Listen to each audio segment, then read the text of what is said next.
O Ministério da Fazenda já prevê novos embates aí com o Poder Legislativo e tem buscado alternativas para compensar a desoneração da folha de pagamento em 17 setores da economia. A informação foi publicada hoje mais cedo pela Folha de São Paulo. Estão em estudo, basicamente, duas possibilidades. Se criar novas taxas para atenuar o impacto desse benefício fiscal. 2, incluir a desoneração no orçamento de 2025, mas ainda sem a previsão de arrecadação sobre como esse benefício será equacionado. Você, Rodrigo, escreveu uma análise mais cedo sobre esse desafio do governo Lula de tentar equilibrar as contas públicas diante dessa frustração de receita de um lado, desse desarranjo, né, nas contas. Matheus, coloca na tela, por gentileza, o artigo do nosso Rodrigo Oliveira, né, em que ele explica basicamente essa situação aí, revendo a revisão de gastos. E como você mostrou, Rodrigo, está valendo de tudo, desde a desvinculação de receitas da União até mudanças de regras para a concessão de benefícios. Que missão hercúlea do senhor Fernando Haddad, ou Fernando Tachad, como vocês queiram chamá-lo. Boa tarde, Rodrigo. Boa tarde, Wilson. Na verdade, assim, né, tem esse problema com a desoneração, porque o colchão é curto, gente. É assim, a lei de responsabilidade fiscal exige que toda vez que você dá um benefício fiscal, você explique de onde vai vir o dinheiro para cobrir aquele benefício fiscal. Por quê? Porque se eu dou um benefício fiscal, eu estou deixando de arrecadar. E o Estado, ele é faminto e ele nunca consegue fazer uma dieta. Pelo menos, aparentemente, ele nunca conseguiu fazer uma dieta, com raríssimas e honrosas exceções, mas aí tem aquele efeito sanfona, né? Ele faz a dieta um pouquinho, daqui a pouco está parrudo de novo.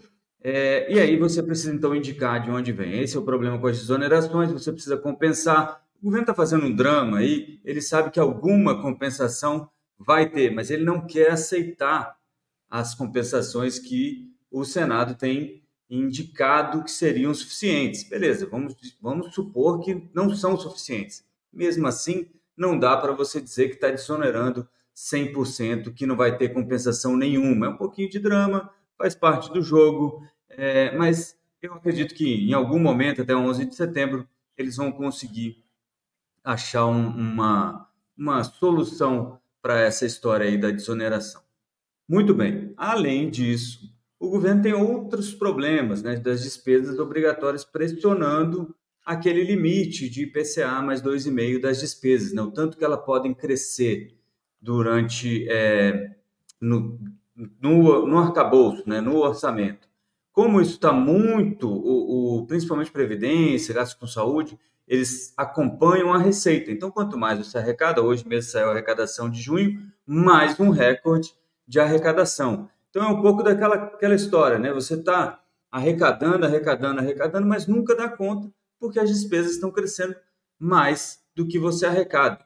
Então, não adianta. E está todo mundo começando a ficar cansado de pagar tanto imposto. Ah, mas paga porque a massa salarial cresceu. Ótimo, né? O que é a massa salarial? É o conjunto de salários de todo mundo. Isso quer dizer que tem mais gente empregada ou mais gente ganhando mais, ou as duas coisas ao mesmo tempo. E isso é uma ótima notícia, obviamente, mas cresce também porque o dólar está subindo muito, o imposto sobre importação sobe junto. Mas isso pressiona a inflação. Aí hoje saiu o IPCA 15, daqui a pouco a gente vai comentar sobre isso, mas o problema todo do governo está nessa encenação infindável de que ele vai cortar gastos quando a gente sabe que no fim das contas não vai ter nada, não vai ter nenhum corte de gastos. Esse pente fino é um show para inglês ver, é um ato de ilusionismo matemático da equipe econômica que vai fazer o que fez com o Bolsa Família no ano passado. Cortou quase 2 milhões de famílias do Bolsa Família e mesmo assim chegou no ano com mais famílias beneficiadas e mais dinheiro investido no Bolsa Família ou gasto com o Bolsa Família. O problema todo é que a gente não tem um plano, né? O plano não pode ser sempre gastar mais do que se gastou no ano anterior. Não está certo isso. Não faz nenhum sentido o plano ser sempre gastar mais. Não é. Qual é o fim Qual é o objetivo desses programas? Qual é o programa Bolsa Família? Qual é o objetivo dele?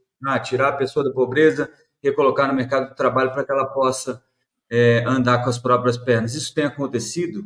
Cadê os números sobre isso? Para a gente saber se numa dessas a gente precisa investir mais no Bolsa Família, numa dessas a gente precisa investir mais no BPC, porque dando esse auxílio para a família da pessoa que está com algum problema ou tem alguma deficiência, naquele momento você vai liberar a família para trabalhar e gerar mais recursos, virar a economia brasileira. O que a gente não pode é assumir que isso é um problema simples e que basta ir até o bolso do contribuinte brasileiro e pegar mais e mais e mais. Só para lembrar, nesse semestre recorde de arrecadação, 1,3 trilhão de reais foram do seu bolso para os cofres do governo. Agora, Rodrigo, só para a gente fechar rapidamente esse assunto, isso é algo que o contribuinte não consegue entender. Em um ano em que o governo bateu o recorde de arrecadação, é o mesmo governo que vai fechar o ano com um rombo de aproximadamente 30 bi. Quer dizer, por enquanto. Por enquanto, esse é o ponto, por enquanto. Ou seja, trazendo para a economia doméstica. É como se você, meu amigo e minha amiga, como se você tivesse um jeton no seu salário e mesmo assim você ainda ficou no cheque especial. Quer dizer, aí um problema não é de faturamento. O problema é que você está gastando mal o dinheiro público. É isso, na verdade é isso. E a gente precisa entender que esse é um gasto que a gente tem que resolver, se a gente quer fazer ou não quer fazer, ou de que forma a gente quer fazer. Falta ao brasileiro, na minha modestíssima opinião, falta ao brasileiro parar para olhar essas questões, as questões de fundo. Não é sobre o Lula, sobre o Bolsonaro, sobre democracia, não sei o que lá. Não é sobre isso. Isso é outra discussão. Qual é o objetivo? Né? Para que a gente paga imposto? Afinal de contas, a gente precisa de tanto servidor público? É pouco? É muito? O serviço é bom? É ruim? Como é que a gente mede? Como é que a gente controla a qualidade dessas coisas?